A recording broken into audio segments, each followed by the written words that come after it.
Hi, I'm Bernard de Smet, and in these series of videos, my intention is to share with you insights and ideas I glean from the privileged work I do as an executive team coach. And I want to bring to you. I was thinking about this, and I'm very often asked, what distinguishes high performing teams? And I guess my standard response to that, and you'd expect this to be the case given I've written a book about the 5 disciplines of high performing teams, is that to be able to transition to become a high performing team requires the embedding of these 5 disciplines.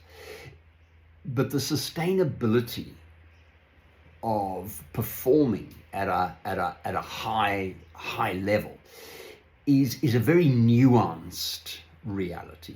And I want to share with you what I perceive to be some of these nuances that in the work I'm doing has helped teams sustain a level of high performing and a culture of collaboration. The first is, in high performing teams, the team members compare themselves to one another as a source of learning, not comparing one another with the risk of getting stuck in envy and judgment of themselves and never being good enough. It's subtle but significant. The other is they more often seek advice from one another rather than seek feedback. And this distinction, when I seek advice, I'm more likely to get others' insights on what I could do differently to build on my strengths. Feedback tends to go to what you should stop doing to overcome a weakness. Now that's true until it's not, but there's a subtle difference.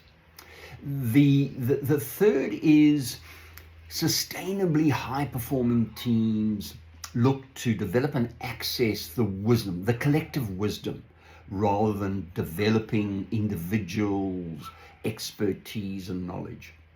And by wisdom, I mean the collective aggregation of the team's knowledge, the team's experience, and the team's intuition.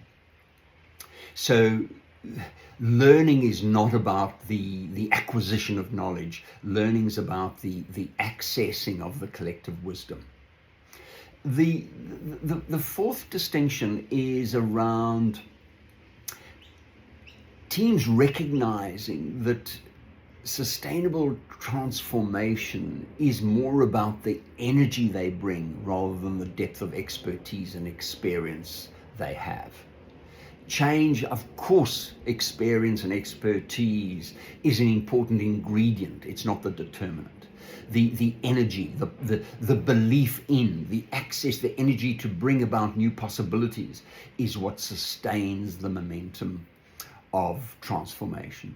So these subtle comparing versus as a source of knowledge versus envy as a source of judgment and comparison, the seeking advice as opposed to the asking of feedback, and the accessing of the collective wisdom rather than the deepening of individual expertise and knowledge, and finally the accessing and the building on the source of energy as a sustainable means of transformation rather than relying on the individual's expertise and experience. So I invite, just reflect on those, and I'd be interested in what you believe to be the most important distinctions. Take care.